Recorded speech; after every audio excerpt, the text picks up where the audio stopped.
नमस्कार दोस्तों, MGCI के YouTube चैनल में मैं अरविंद शर्मा एक बार फिर आपका स्वागत करता हूं।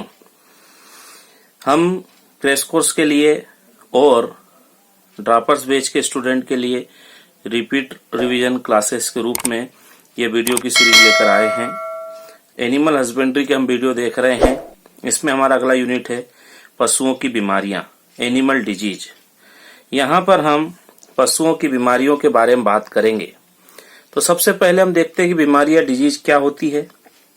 तो डिजीज को हम बोल सकते हैं when animal unable to maintain their normal physical activities like pulse rate, breathing, body temperature etcetera. मतलब पशु जब अपनी शारीरिक जो सामान्य क्रियाएं हैं उनको संपादित करने में असमर्थ होता है, जैसे कि उसकी श्वसन दर है, उसकी नाड़ी गति है, उसके शरीर का तापक्रम है, ये बदल जाता है, इसको मेंटेन नहीं रख पाता है, तो उसे हम कहते हैं डिजीज या बीमारी। सभी बीमारियों में पशु शरीर के तापक्रम में सबसे पहले चेंजेस आता है।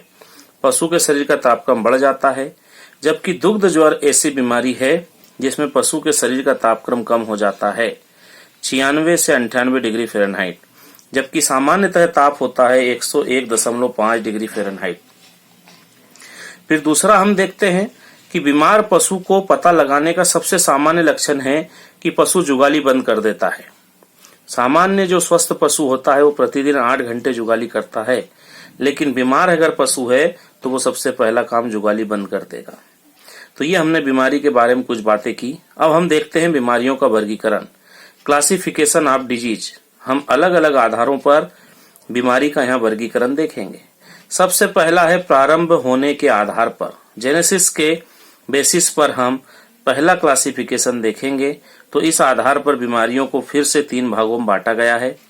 पहला है पैतृक या अनुवांशिक रोग, इसे हेरिटेबल डिजीज कहा जाता है। हेरिटेबल डिजीज इसे हम कहते हैं। इसमें कौन आता है? 2 disease which are transmitted from parent to progeny, मतलब माता पिता से संतान को जो बीमारियां मिलती हैं उसे हम कहते हैं हेरिटेबल, पैतृक या अनुवांशिक रोग। जैसे इसमें हम देखते हैं हेमोफीलिया है, एपिलेप्सी आदि इसमें आते हैं।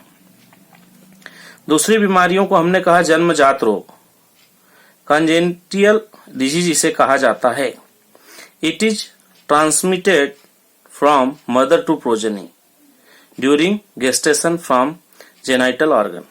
मतलब ये जो रोग होते हैं ये माता से संतान में पहुंचते हैं। जब गर्भावस्था के दौरान जनन अंगों के द्वारा ये बीमारियां फैल सकती हैं, जैसे कॉन्जेनिटल टीबी या जिसे हम तपेदिक या क्षय रोग कहते हैं। तीसरा यहाँ पर आता है अर्जित रोग, एक्वायर्ड डिजीज इसे कहा जाता है। It comes from environmental after birth, मतलब संतान उत्पत्ति के बाद वातावरण से जो रोग आते हैं उन रोगों को कहा जाता है अर्जित रोग। तो ये हमने पहला जेनेसिस या प्रारंभ होने के आधार पर बीमारियों का वर्गीकरण देखा। दूसरा वर्गीकरण हम यहाँ पर देखते हैं कारण के आधार पर। कॉजेटिव एजेंट क्या है, उस आधार पर हम यहाँ बीमारियों को कुछ भागों में बांटते हैं। इसमें सबसे पहला आता है विशिष्ट रोग, स्पेसिफिक डिजीज। वे रोग जिनका निश्चित कारण होता है उन्हें हम विशिष्ट रोग कहते हैं। इसे हम फिर से 2 प्रकार से वर्गीकृत कर सकते हैं। पहला है संक्रामक रोग और दूसरा है असंक्रामक रोग। संक्रामक रोग, इन्फेक्शियस डिसीज इसे कहा जाता है। ये वे रोग हैं जो बीमार पशु से स्वस्थ पशु में फैल जाते हैं, जैसे पशु प्लेग, लंगड़ी, गलघोटू, खुरपका, मुंहपका। इन्हें हम संक्रामक रोग कहते हैं। इसी के अंतर्गत कुछ रोग आते हैं जिन्हें हम कहते हैं छुआछूत के भी रोग, कॉन्टिजियस इसे डिजीज कहा जाता है। ये वे रोग हैं जो छूने मात्र से फैल जाते हैं, जैसे एंथ्रेक्स और थनैला। इसमें हम ऐसा भी कह सकते हैं कि सभी संक्रामक रोग छुआछूत के नहीं होते हैं, लेकिन सभी छुआछूत के रोग संक्रामक रोग होते हैं। तो जो एक स्वस्थ पशु में बीमार पशु के संपर्क में आने से रोग फैलते हैं उन्हें हमने संक्रामक रोग कहा। दूसरा हम देखते हैं असंक्रामक या नॉन इन्फेक्शियस डिजीज। असंक्रामक रोग वे रोग हैं जो संपर्क या छूने से नहीं होते हैं, जैसे सभी पैतृक रोग असंक्रामक रोग होते हैं। तो ये हमने पहला विशिष्ट रोग के अंतर्गत ये देखा। अब दूसरा आता है अविशिष्ट रोग, नॉन स्पेसिफिक डिजीज जिसे हम कहते हैं। वे रोग जिनका कोई एक निश्चित कारण नहीं होता है, ऐसे रोगों को अविशिष्ट रोग कहा जाता है। जैसे पेट दर्द है, गैस है, अपच आदि होना, इनके कोई निश्चित कारण नहीं होते हैं। अगला वर्गीकरण बीमारियों का हमने किया है प्रकोप व अवधि के आधार पर।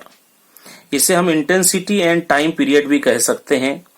इस आधार पर बीमारियां 3 प्रकार की होती हैं। पहला इसमें आता है अति उग्र या अति तीव्र, एक्यूट, या इसे कहा जाता है वेरी एग्रेसिव डिजीज।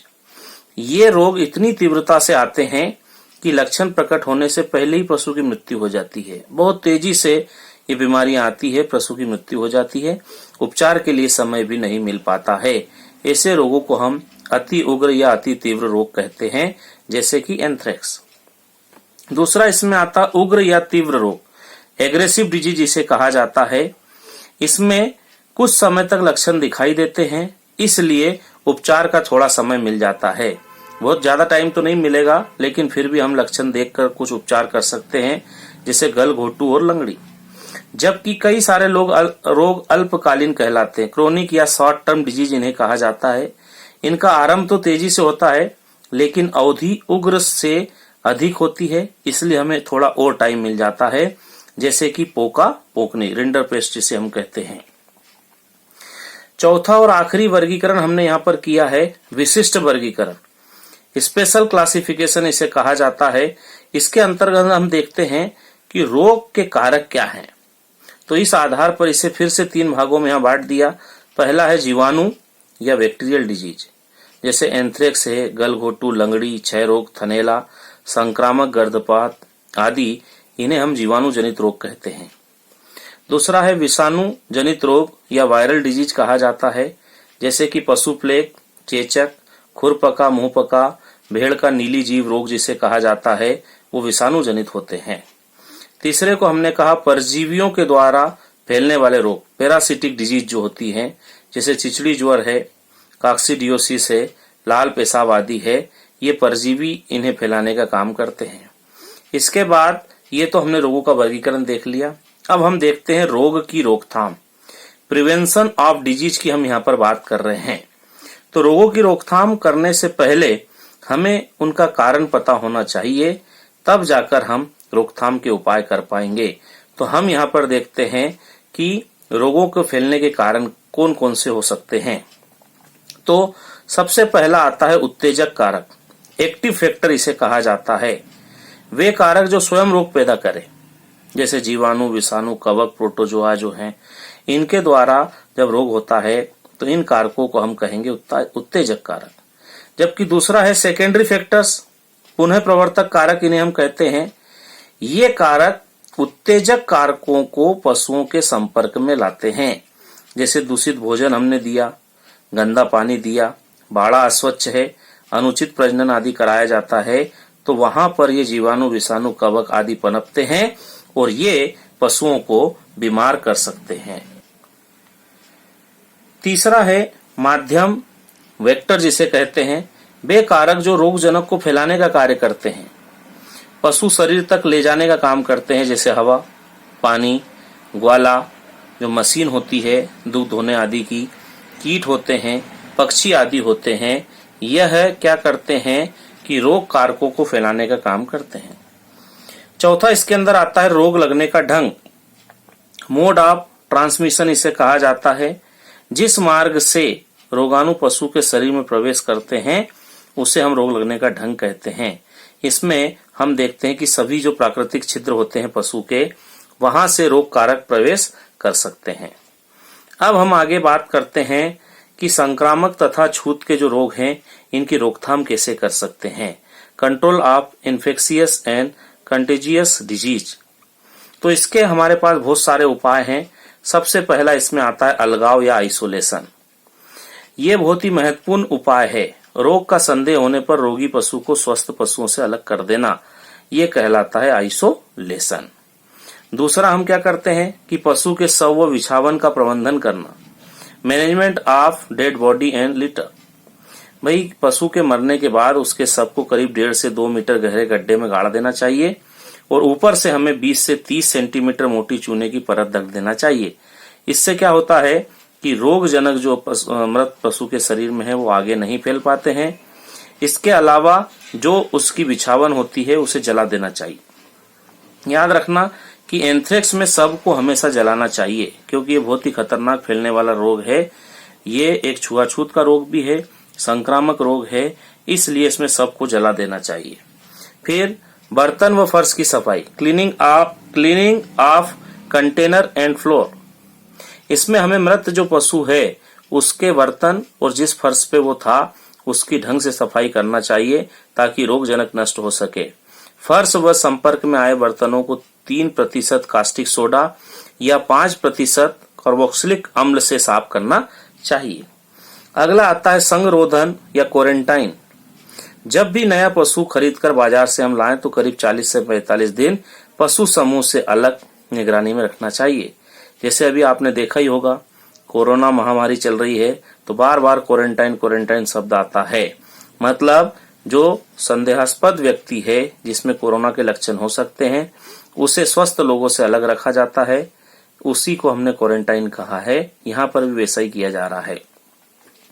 अगला आता है टीकाकरण, वैक्सीनेशन या टीकाकरण को जानना है तो उससे पहले उससे मिलते जुलते हमें कुछ शब्दों को जानना या जानकारी रखना जरूरी है। जैसे पहला शब्द आता है प्रतिजन, एंटीजन इसे कहा जाता है। वह रोगाणु या सूक्ष्मजीव जो रोग पैदा करते हैं, मतलब रोग पैदा करने वाले सूक्ष्म जीवों को हम पहले ही शरीर में डाल देते हैं, तो ये कहलाता है प्रतिजन। उससे क्या होता है तो उससे बनता है प्रतिरक्षी या एंटीबॉडीज। एंटीजन आने पर, जो एंटीजन प्रतिजन है, ये शरीर में आने पर शरीर की प्लाज्मा कोशिकाओं द्वारा बनाई गई रक्षक कोशिकाएं जो कि उस रोगाणु को नष्ट करती हैं, उस रोग से शरीर की रक्षा करती हैं, उसे हम बोलते हैं एंटीबॉडीज या प्रतिरक्षी। तीसरा आता है टीका या वैक्सीन। कमजोर या लगभग मृत रोगाणुओं को हम त्वचा के नीचे एससी द्वारा शरीर में रोग आने के 15 दिन पूर्व दे देते हैं ताकि शरीर में एंटीबॉडी बन सके। एंटीबॉडी अगर एक बार बन गई है तो वो रोगाणु इसका कुछ नहीं कर पाएंगे। अगला शब्द आता है प्रतिसीरम, एंटीसीरम इसे कहा जाता है। इसमें तैयार प्रतिरक्षी को, जो एंटीबॉडी से तैयार पहले से, उसको हम रोग लगने के बाद पशु को शरीर में इंजेक्शन के द्वारा आईएम देते हैं जिससे वो उस रोग से लड़ सकता है। तो ये हमने पशुओं की बीमारी का वर्गीकरण यहाँ पर देखा। इसमें बहुत ही हमने महत्वपूर्ण जानकारी देखी। अगर आपको ये वीडियो पसंद आया हो तो आप इसे लाइक कर दें और आगे भी वीडियो इसके आपके तक में पहुंचा सकूं, इसलिए आप हमारे चैनल को सब्सक्राइब कर दें। धन्यवाद दोस्तों।